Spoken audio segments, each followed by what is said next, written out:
other side. This is WHAS 11 News. And right now at 4 o'clock, we're learning more about the 14-year-old teenager shot and killed in Smoketown last night. Our Shay McAllister talks with his mother. Police holding a news conference within this past hour. They get involved in social issues like opposing gay marriage. And taking a stand, Congressman John Yarmuth joining protesters outside today's ham breakfast instead of hosting a table inside. What those protesters are upset about. Well, if you've been outside, you know it. The heat is on here in Kentuckiana, and it doesn't look like it's going anywhere anytime soon. That storm team forecast is on the way. And the storm team was tracking this yesterday, right around this time. Tornadoes ripping through Indiana, taking out this Starbucks with people inside. And breaking ground, UPS expanding again, and yes, it does mean more jobs. But first, as we said, Louisville's latest homicide victim has now been identified. He is a 14-year-old boy who was shot in the head. Good afternoon, I'm Rachel Platt. That boy has been identified as Trayvonte Hurt, one of 3 people shot last night. You're looking at the map showing where it happened in the Smoketown neighborhood at the corner of Clay and Jacob Streets. Residents say it is a hotbed of criminal activity. LMPD homicide detectives giving us an update within the last hour. Now, police say the shooting was a drive-by, and between 15 and 20 people were on that corner, which is known for drug activity. In fact, they found narcotics at the scene. From the time that the shooting happens until the time the first police car gets on scene, those people are gone. Vehicles are gone. I'm sure some of the evidence is taken with them, and we don't, it's a situation where a 14-year-old gets killed in front of 20 people. And when the police get there, nobody saw or heard anything. Now, they do have a description of the vehicle, but they do not have any suspects. At this point, LMPD does not know who was the target of last night's shooting. But again, that victim, Trayvonte Hurt, was just 14 years old. Our Shay McAllister spoke to family members this afternoon. And Shay, what a sad story. Rachel, it is. When we were talking to the family earlier today, it was easy to see they are still so overcome with grief, but they say they want the community to know who Trayvonte was and more than just the city's latest homicide victim. And he was excited to play the game this weekend. That's not going to happen. He won't be able to play football again, ever. Clinching onto her 14-year-old son's football jersey, Lanisha Harris says it's all she has left of him. It means a lot. I guess it's the last thing that he played in. Doing the thing he loved most just 4 days ago, Trayvonte Hurt joined his teammates on the field for what is now his final game. And it hurts. Family tells us the high school freshman was a student at Minor Daniels. They say he was on the way home from the park where he played basketball with his friends when he was gunned down in the middle of the street. He was laying over on the ground. He wasn't moving at all. Trayvonte's grandmother says she was one of the first ones on the scene. She says what she saw Wednesday night is a much different picture from the fun-loving boy she calls her grandson. He was lovable, fat, chunky, loved to play ball. He's just a particular boy. All boys get in trouble, but he didn't deserve this. Now family says they want answers and they want justice. And that family will be remembering Trayvonte just a few hours from now at a vigil taking place at the very same spot where he was gunned down last night. Shay McAllister, WHAS 11 News. All right, Shay, thank you so much. And breaking news in Smoketown right now. Metro Police are on the scene of a shooting in the 1000 block of South Hancock Street. Now, that is just a few blocks from where that 14-year-old was gunned down last night. We have a crew headed to the scene, and we'll bring you more information as soon as we get it. The National Weather Service now confirming at least 8 tornadoes touched down in Indiana yesterday, including an EF3 that destroyed that Starbucks restaurant in Kokomo. Cell phone video shows the moment the building blows over. Employees and customers had taken shelter in the bathroom. Amazingly, only minor injuries were reported. Cleanup underway tonight after a total of 8 tornadoes in the Hoosier State. Governor Mike Pence took a break from the campaign trail today to get a first-hand look at all this devastation. Speak to a man whose mother and sister were in a home that only has 2 walls still standing, and they came out. To me, it's just remarkable, and it's nothing short of a miracle. Governor Pence also visited a Red Cross shelter where more than 200 people slept last night. Again, he says it is a miracle no one was killed or seriously hurt. And that tornado outbreak happening right about this time yesterday to our north. The storm team watching every bit of it playing out. A much quieter day today, but as predicted, hot and humid back in the forecast. And TG, if you step outside, boy, you feel it. Absolutely. It has been a hot and humid day here in Kentuckiana, but let's show you the storm reports from that activity across central and northern Indiana and into northwest Ohio over the last 24 hours. Now, keep in mind, there were more than 30 reports, but again, that range of confirmed tornadoes anywhere between 5 and 8 right now and expected to go a little bit higher. The one in Kokomo classified as an EF3, the National Weather Service out of Indianapolis saying winds estimated about 150 miles per hour. So a lot of active weather this time yesterday just to our north. Meanwhile, as Rachel said, it's been a quiet day here in Kentuckiana, but it has been hot and humid. Just a few fair weather cumulus clouds on our Morgan & Morgan HD camera network looking at downtown Louisville from our Kentucky One Health Cam. 92 here in Louisville. You notice the upper 80s and low 90s for actual air temperatures spread throughout the area, and then the feel likes are in the upper 90s and close to 100. 100 at Scottsburg, 97 in Shepherdsville, 99 in E-Town, Litchfield, and Campbellsville, and 95 here in Louisville. The dew points come down a little bit. We've got a bit of a breeze, and so that's going to dry things out a bit. But still, if you're out and about, it is very uncomfortable, and you see all across the Ohio and Tennessee Valley, it's just downright hot. We've got a big ridge of high pressure sitting right over us, so notice on the regional radar and satellite, there is just nothing going on here in the Commonwealth at all. So it is quiet, and it is going to remain that way with the heat and humidity around. Air quality, not a problem today, but an orange air quality alert tomorrow for sensitive groups. So do keep that in mind. Of course, Kentucky State Fair continuing. It's going to be a hot evening, but plenty of inside activities, of course, in the air conditioning out at the fairgrounds for you to continue to enjoy the fair through the weekend. More in your storm team forecast coming up in just a few minutes. TG, thank you so much. And now to the annual ham breakfast at the Kentucky State Fair. It's always pork and politics. Now add protests to what's served up at the Kentucky Farm Bureau's big event. WHAS11's Julia Rose on some new and big names protesting this year. Dozens of protesters gathered outside the ham breakfast, a usual scene in the last few years, except for a few new faces who turned some heads this morning. We were standing by in case things got out of hand, but luckily there were no arrests, allowing the annual event to go on as planned. It seemed to be business as usual at the 53rd annual Country Ham Breakfast and Auction.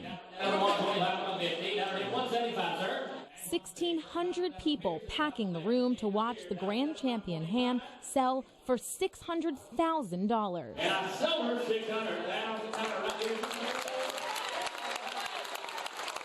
But the pricey pork wasn't the only talker of the morning. While some of the biggest names in politics gathered inside the expo center, one congressman stood outside the doors, wearing a different hat, or in this case, shirt, saying no hate in our state. They get involved in social issues like opposing gay marriage, opposing domestic benefits for partners, and the abortion issue. Congressman John Yarmouth, who typically hosts a table inside the ham breakfast, stood among members of the Fairness Campaign and other groups protesting what they call discriminatory policies of the Kentucky Farm Bureau, the host of the ham breakfast. You're talking about a policy that is in contradiction of the law of the United States. Gay marriage is legal. So why you would have a policy saying you don't recognize it is bizarre to me. Congressman Yarmouth says he's talked with officials from the Farm Bureau, and while he says they were respectful and willing to discuss his concerns, he says the response is that their policies are part of the agricultural culture. Well, we're disappointed that someone may be here if they are protesting, but you know, Well, this event really is about agriculture. Other politicians weighing in, some on the same side as Yarmouth. Very supportive of the work that they're doing here this morning. I agree with Congressman Yarmouth. Changes do need to be made. I share the concerns of the protesters that are here today. And others, not so much. I know some people don't like ham, but I don't know if you saw some of these people outside. They're taking it to an extreme. Despite opposing views, everyone could agree that the $600,000 going to charity makes for a proud pork tradition. The Grand Champion ham was auctioned off to Central Bank, and they'll get to choose which Kentucky charity receives the $600,000. In the newsroom, Julia Rose, WHAS 11 News. All right, Julia, and we want to let you know the ham, by the way, sold for $600,000, bought by Central Bank that's based in Lexington. The chairman of the bank giving some of the money to UK's athletics programs and various charitable organizations. And more local news right now at 4. 300 new jobs coming to Louisville when UPS expands their Centennial Ground Hub facility. Governor Bevin, Mayor Fisher, and other leaders on hand breaking ground on the $300 million expansion project this morning.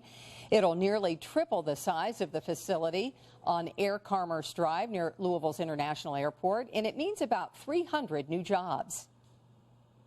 And this, of course, is not the first big investment that UPS has made here with billions of dollars of infrastructure and personnel. UPS is our biggest employer here in Louisville, and I would imagine all of Kentucky, with some 22,000 plus employees. And so their service to customers all over the world happens right here out of their nexus in Louisville. And right now the facility is able to sort about 42,000 packages each hour, but the expansion will nearly double that number. Construction will take place in 3 phases. It is expected to continue through 2020. And Red Bull's Flugtag takes flight in Louisville this weekend. Setup already underway at Waterfront Park. If you aren't familiar with Flugtag, it is a competition where teams build homemade, human-powered flying machines and then launch them off a 22-foot ramp into a body of water, in this case, the Ohio River. Flugtag, by the way, a German word for flying day. Teams are judged on flight distance, creativity of the craft, and, of course, showmanship. And still ahead, you're going to meet 2 members of the Flying Bourbon Buccaneers, one of the local teams participating in Saturday's Flugtag event. What are they thinking anyway? And still ahead at 4:30, peanut allergies costing a local family a small fortune. The skyrocketing prices of those EpiPens and that family caught in the middle. And the search for survivors in central Italy after that deadly earthquake. Dozens of aftershocks making that work so tough. Lots of sunshine here in Kentucky, Anna, on this Thursday, but with that, the heat. Now, you'll notice the last 7 days we've managed to avoid the 90s, but the last couple of days, they're back, and they're going to stick around a while. I'll have the Futurecast for you coming up next. But first, your Kentucky Lottery jackpot numbers: Mega Millions, $76 million. Kentucky Powerball, $142 million. The Kentucky Lottery, fueling imagination, funding education. In Italy, the search for survivors continues after that devastating earthquake. The death toll keeps climbing, but we're also hearing some amazing survival stories. ABC's Ray Ramundi with the very latest. This video of an aftershock in the ravaged town of Amatrice, depicting the enormous difficulty first responders face as they attempt to rescue those still trapped underneath tons of debris. This man lucky to be alive. I can only remember that I couldn't breathe. I called for help. I was grasping and I thought I was dead. The scope of the devastation a day after that 6.2 magnitude quake seen in this exclusive drone video, and a visible line between the new town where houses remain untouched and the old city where 3/4 of the town flattened. But beyond the destruction, a glimmer of hope. Cheers of joy when 10-year-old Julia was rescued from underneath the rubble. This little boy, another child, who survived the tremors. Firefighters raising their hands, asking for silence as they listen for those trapped. The race against time to find scores of others who are still missing. We worked through the night. The teams didn't stop. We have 30 dogs combing the rubble to find anyone who is still alive. Picturesque mountain towns now smashed to pieces. The clock tower, the only historical landmark, still standing. Homes unrecognizable. Cars destroyed. Streets littered with concrete. Italian authorities say intense search efforts will continue at least for the next several days. They say they will not stop until all survivors are found. Ray Raimondi, ABC News, New York. And now the storm team forecast. We got away from the 90s for a while, but not today. Yeah, absolutely, Rachel. It's hard to believe. You know, you think back 48 to 72 hours, we were in the 80s, the humidity was down. It was just perfect. But if you stepped outside today, you know, uncomfortable weather is back here in Kentuckiana. Now, it looks great if you're inside. This is our Morgan & Morgan HD camera network, our Riverview restaurant cam atop the Galt House. Traffic not too bad as yet on the interstate and on the bridges. But look at that, 92 at the International Airport and at Bowman Field. One thing, if anything, that's helping us out, a little bit of a west to southwest breeze at 10 to 15. That's actually brought the humidity levels down a bit. So our feel likes earlier in the afternoon were upper 90s, close to 100. Now feels like 95. I mean, it doesn't make that much of a difference, but we'll pull any positive we can out of this. Actual air temperatures mainly in the upper 80s and low 90s across Kentuckiana and all across the Ohio and Tennessee Valley for that matter. And you can see where the highest heat indices are located. 101, that's a feel like in Bowling Green, Mount Vernon, Illinois, 103, 108 in Memphis, Huntsville, Alabama, 105. So not a lot of fun. Now, as far as our air quality goes, not bad today, but tomorrow with more heat and humidity expected, orange air quality alert for tomorrow. The sensitive groups definitely keep that in mind, and I think we'll see more of that. Visible satellite, just a few fair weather clouds out there. That is about it. We've got that big area of high pressure, big ridge over our region, and you notice much of the Commonwealth and southern Indiana just with those few fair weather cumulus clouds, and that is about it. So pretty much high and dry. Everything is off to our northwest here. Got this weak frontal system, but this high is going to win out. Not only tomorrow, but also into the weekend. What's left of this front washes out, so high pressure rules, more hazy, hot, and humid conditions, and that will be the case into Saturday. I think with enough moisture around, can't rule out a stray shower or a storm over the course of the weekend. Let's head to the tropics, continuing to watch this area of disturbed weather, but it's much less organized than it has been the last couple of days. Not just a 70% chance of formation over the next 5 days, heading up toward Florida. And it's interesting to look at the tropical models today. They're kind of all over the place a little bit more. You got one heading down toward the Yucatan Peninsula, another one hanging in the Bahamas, and then everything else going into the Gulf. So it still bears watching as we go through the next few days. Of course, the allergy forecast, ragweed in the high category, not only today, but also as we go through the next few. Warm and muggy overnight, 78. That's going to do it here in the city. Outlying areas, mid-70s. We'll do it all again tomorrow. 93, hazy, hot, and humid, a stray storm. And, of course, the Kentucky State Fair wrapping up this weekend. It's going to be hot out there for sure. Low 90s. It will feel even hotter than that. Again, just a stray storm possible from time to time. Definitely head inside for some air conditioning. And you notice pretty much, as we'll say plenty of times over the next few days, the same old song and dance. The next 7 days. Don't forget, the Cards opening the 2016 football season a week from tonight out of Papa John's Cardinal Stadium against Charlotte. It's going to be a warm evening for football at this point, so definitely stay cool out there over the next few days. All right, Gigi, thank you so much. And we are following breaking news right now. Sky 11 over the scene of a shooting in Louisville Smoketown neighborhood. You see a crowd gathering right there in that area. The scene playing out in the 1000 block of South Hancock. We can tell you one person has been shot. We don't know how badly he or she is hurt. The Metro Police Public Information Officer is heading to the scene. So is our Heather Fountain. Now, we want to let you know this scene is just a few blocks away from that deadly shooting last night that was at Clay and Jacob, where that 14-year-old was shot and killed and 2 other people injured. So again, we have a shooting that has taken place just a few blocks from that on Hancock. Police on the scene right there. We don't know the severity of those injuries. We will continue to follow it and bring you Heather and more details just as soon as we can. And still ahead, he won't miss any game time for UK after those charges of public intoxication. What else Coach Cal had to say about Derek Willis, that is coming up in sports. And a different story for U.S. soccer player Hope Solo, suspended for 6 months after her coward comment at the Rio Olympics. This is Angry Louie. It was chosen from a design that was submitted to the Speed School Student Council. It's essentially coming into a cardinal. So we have the red wings and the yellow feet underneath, of course. And it's 25 feet wide and about approximately 8 foot deep. All right, those are the engineering students at U of L creating Angry Louie with a wingspan of 25 feet. They're hoping the cardinal bird will fly at this Saturday's Flugtag event at Waterfront Park.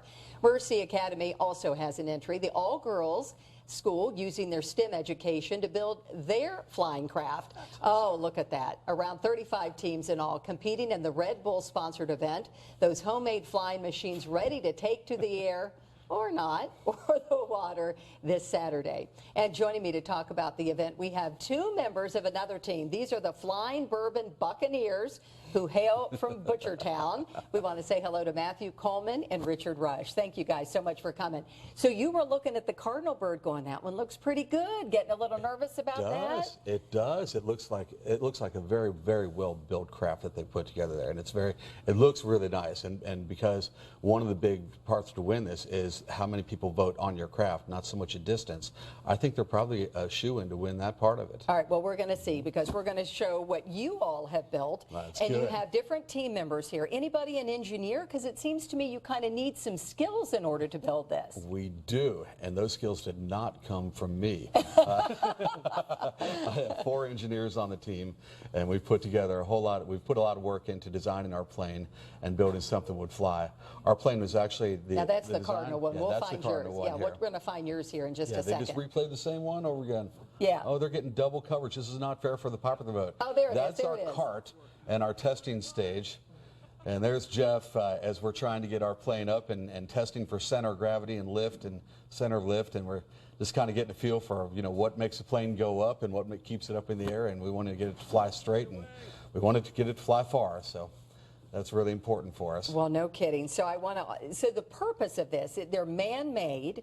You have to fly a little bit, right? At least some. We're going to fly a lot. Oh, yeah, You're going to fly a lot. Flying. We intend to fly going. across the river. Yeah. And a lot of local teams. So you hope you all are among the sentimental favorites. Well, we're not really going for the sentimental. We're going for the distance. As a matter of fact, I posted online for a $1 bet if any other team wants to take me on as far as distance. We're going to take them on and see who can fly the farthest. And 258, I think, is what when I Googled it to say the biggest distance that's ever been flown in a Flugtag event. That's apparently the world record. Have you all ever done anything like this before? Never. No. And they're talking huge crowds out there to watch you. But like I said, you went for some engineering. You were scientific about it. We've tried to be throughout the whole process. We've got a craft that's very safe.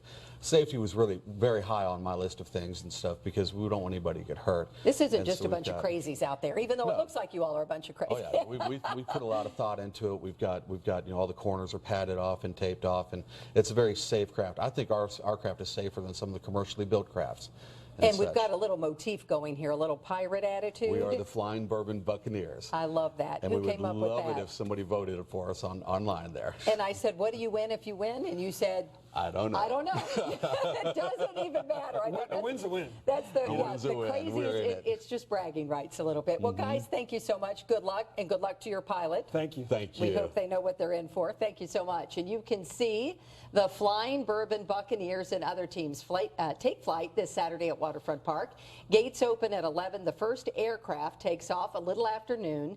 Again, the awards are handed out around 4 o'clock in the afternoon. It's a free event, but there will be food trucks and beer available for purchase. And still ahead. Can't breathe really good. Their throat just chokes up on them. And the skyrocketing cost of those EpiPens doubled for this local family with twins. How they're coping with what many are calling price gouging. And take a look at this. They are a hit on the soccer field and at Kozer Children's Hospital. The special visit coming up in just minutes. And again, we continue to follow breaking news. 2 people shot on Hancock Street in Smoketown. This just happening in the past few minutes. We do know that 2 people again shot on Hancock Street. This is just blocks away from a shooting that happened last night. That was at the corner of Clay and Jacob, where that 14-year-old was killed last night. You can see the maps here right now at the top, that 14-year-old killed, and then you see there on the bottom of your screen the shooting that took place this afternoon. We do know a public information officer is heading to the scene, our Heather Fontaine, there as well, gathering the latest information. And as soon as we get more details, we will bring it to you. But again, police canvassing that area. We know 2 people shot there this afternoon, not far from that fatal shooting last night.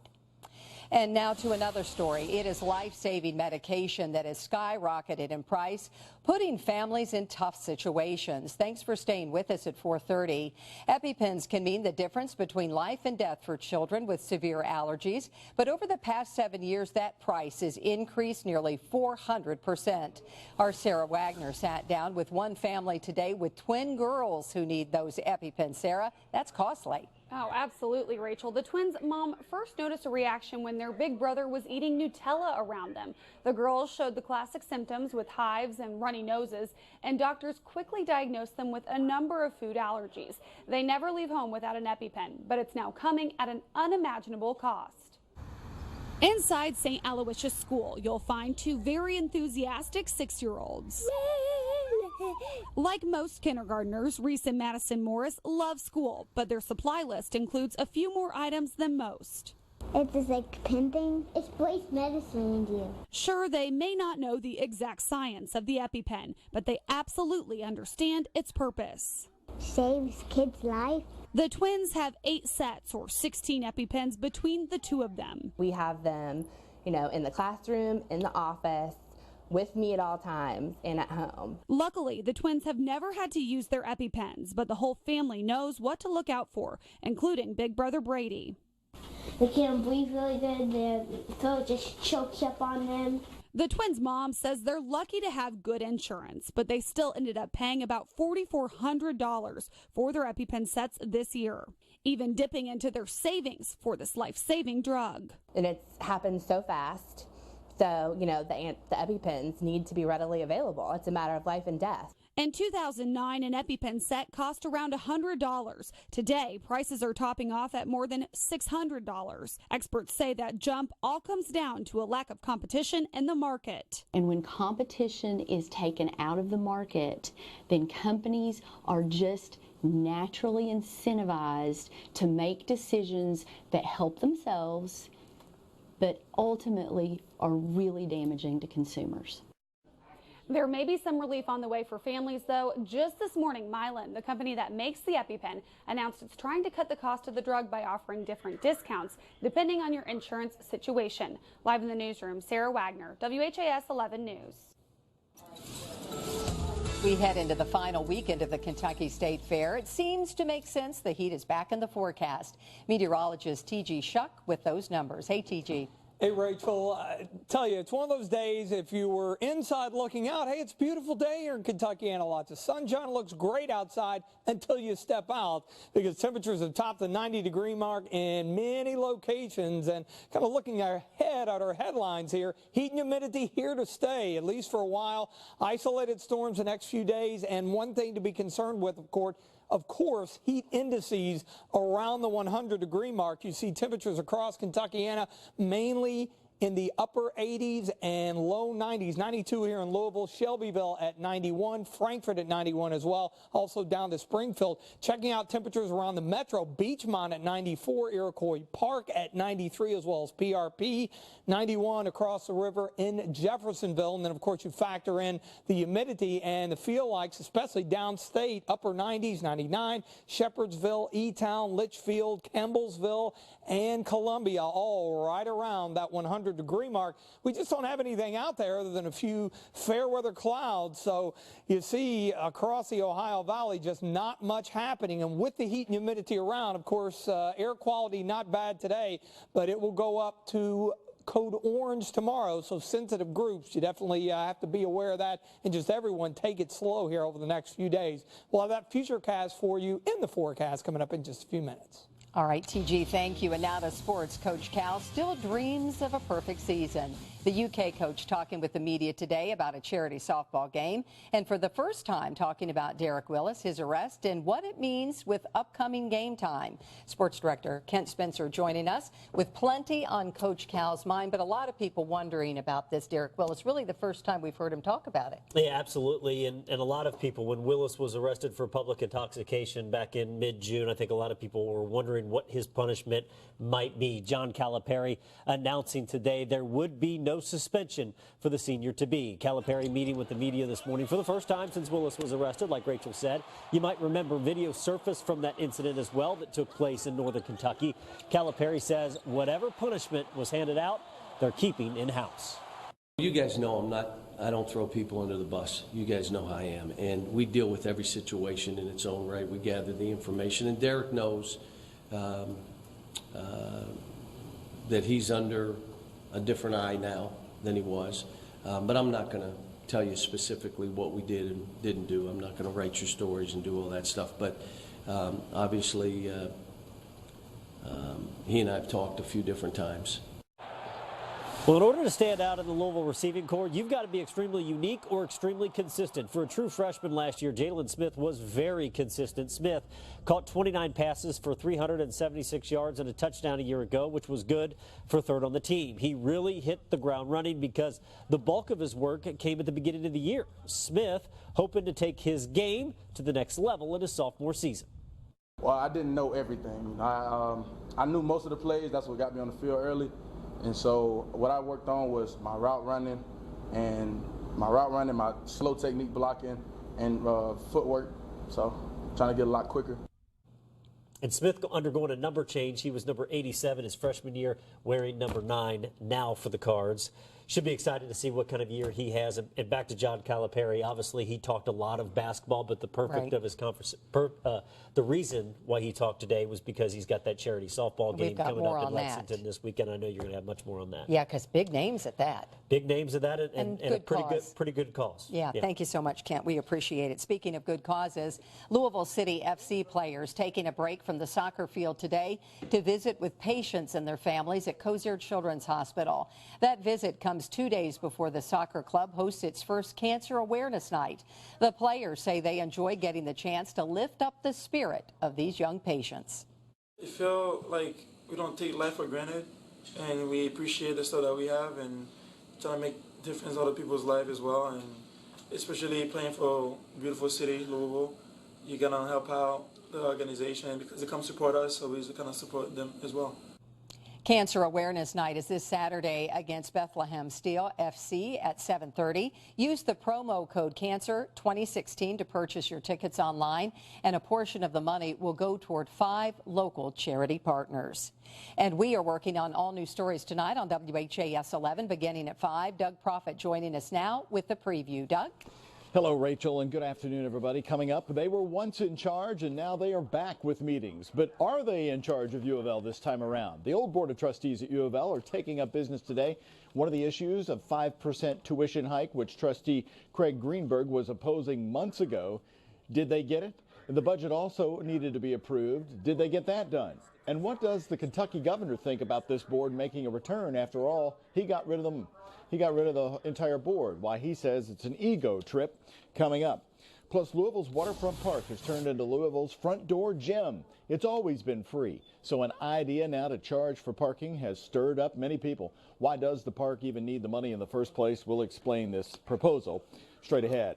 And we're also following our breaking news tonight. We'll have a report from our Heather Fontaine on the scene in the Smoketown neighborhood near downtown, where 2 people have been shot this afternoon on Hancock. This, of course, is not far from last night's breaking news we told you about in the same area. A 14-year-old was killed in that shooting, and 2 others were also injured. A total of 3 people shot last night. We'll have more coming up here at the top of the hour tonight at 5. Rachel, I'll see you then. All right, Doug, thank you very much. We appreciate it. And coming up next, questions after a 59-year-old woman falls 40 feet from a zip line at a state park in Delaware. Her death being investigated tonight. Well, late August here in Kentuckiana typically means hazy, hot, and humid conditions, and that's exactly what we have outside right now. But how long will it last? Your Storm Team forecast is on the way, but first, your Kentucky Lottery jackpot numbers. Mega Millions, $76 million. The Kentucky Powerball, $142 million. The Kentucky Lottery, fueling imagination, funding education. Well, most places have them, including our area. And tonight, safety questions are being raised after a fatal zip-lining accident in Delaware. A 59-year-old woman falling 40 feet. We've learned she was standing on a platform waiting to go on the zip line when she fell to her death. ABC's Eva Pilgrim reports. A ziplining adventure ending in tragedy. A 59-year-old woman dying after falling from a course in Delaware. I could see how it could happen as just a complete accident. Authorities say the woman exploring Go 8 treetop adventure course in Bear, Delaware, fell approximately 40 feet off of one of the platforms, later dying at a nearby hospital. This YouTube video showcasing the course, which according to the company's website is a 2 to 3 hour journey through the forest canopy as you take on suspended obstacles, Tarzan swings, and breathtaking zip lines, all with an incredible view. Go 8 releasing this statement after the fall, saying it is deeply saddened by this tragic occurrence. Our thoughts and prayers go out to her family and friends, and in particular to those who were on the course with her at the time. Authorities still trying to figure out how this woman fell to her death. If they didn't go through the precautions of hooking themselves up with the carabiner and lost their balance and fell on a platform, then it could be possible. Meanwhile, this latest accident once again raising concerns about safety. And that was Eva Pilgrim reporting. There is a Go 8 zipline course in Louisville at Jefferson Memorial Forest. It opened last summer and has 5 treetop obstacle course sections, including 5 zip lines. It is open today. We reached out to Go 8 officials who say the woman in Delaware apparently disconnected herself from the safety system. They say she did receive proper training before beginning that zipline course.